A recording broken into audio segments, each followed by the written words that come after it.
Student ये पूछते हैं कि सर इतना पढ़ते हैं बट याद नहीं होता है। तो मैं बच्चों से यही कहना चाहता हूँ कि देखो सभी बच्चे पढ़ते हैं और सभी को ये समस्या है कि उनको याद नहीं होती है। तो कोई ऐसा नहीं होता है कि जो पढ़ता हो और उसको सब कुछ याद हो जाए। तो आपको घबराने की ज़रूरत नहीं है। आप पढ़िए और बार-बार पढ़िए। जिसको याद होता है वो ऐसा नहीं है कि उसको गॉड गिफ्ट मिला हुआ है कि कोई चीज़ एक बार पढ़ ले और उसको याद हो जाए। ये किसी के साथ ऐसा नहीं होता है। सबकी जो मेमोरी कंडीशन है वो लगभग एक ही जैसी है।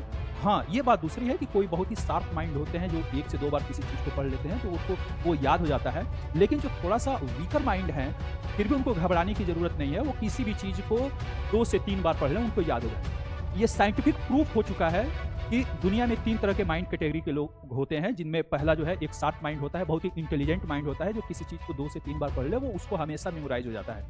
लेकिन जो मिडिल रेंज वाले जो मेमोरी वाले हैं, उनको किसी भी चीज़ को अगर 3 से 4 बार, 5 बार वो रीड कर लें, तो वो उनको याद हो जाएगा। और एक चीज़ जो सबसे वीकर माइंड कैपेसिटी वाले हैं, उनके लिए साइंटिफिक तौर पे ये प्रूफ हो चुका है कि अगर वो व्यक्ति, वो स्टूडेंट किसी भी सेक्शन को 7 टाइम्स पढ़ ले, तो वो सब्जेक्ट, वो टॉपिक उसको मेमोराइज हो जाएगा। अब आप बताइए कि किसी टॉपिक को क्या आप 7 टाइम्स पढ़ते हैं? किसी बुक को आपने 7 टाइम्स पढ़ा है? बिल्कुल नहीं। तो फिर घबराते क्यों हैं?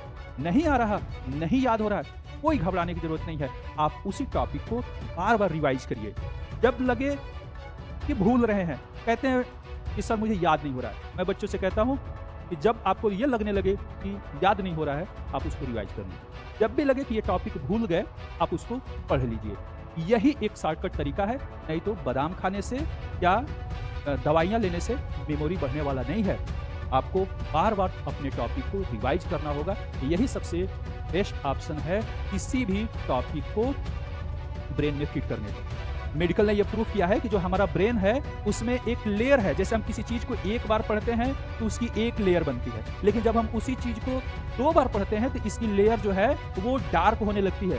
3 बार पढ़ते हैं तो ये डार्क हो जाती है। आप खुद से इमेजिन करें, जो आपने अपने बचपन में अल्फ़ाबेट पढ़े, ABCD पढ़े, टेबल्स पढ़ा, क्या वो आप भूल गए? नहीं भूले हैं। व्हाई? क्योंकि उस टाइम पर आपको इतनी बार उसको पढ़ाया गया कि उसकी लेयर जो है वो आपके ब्रेन में इतनी डार्क हो गई है कि जब आप उसको पढ़ना चाहते हैं ऑटोमेटिक वो रिकॉल हो जाता है। आप तुरंत बोलने लगते हैं। आप खुद इमेजिन करिए कि आज आप अगर स्टूडेंट हैं तो नो डाउट आपकी 20 से लेकर 25 की एज ग्रुप में आप आ गए होंगे। लेकिन क्या आपने इस टाइम पीरियड में कभी अल्फ़ाबेट रिवाइज़ किया? नहीं। लेकिन अब भी अगर आपसे कहा जाए कि अल्फ़ाबेट सुनाइए, तुरंत आप सुना देंगे। क्यों? क्योंकि वो मेमोरी इतनी डार्क हो गई है आपकी कि आप जब चाहेंगे तब वो रिकॉल हो जाएगा। इसीलिए मैं स्टूडेंट से कहता हूँ कि किसी भी टॉपिक को आप जितनी बार पढ़ेंगे, उसकी जो लेयर है आपके माइंड में इतना डार्क बन जाएगा कि जब आप उसको बोलना चाहेंगे वो ऑटोमेटिक आपके माउथ से निकलना शुरू हो जाएगा।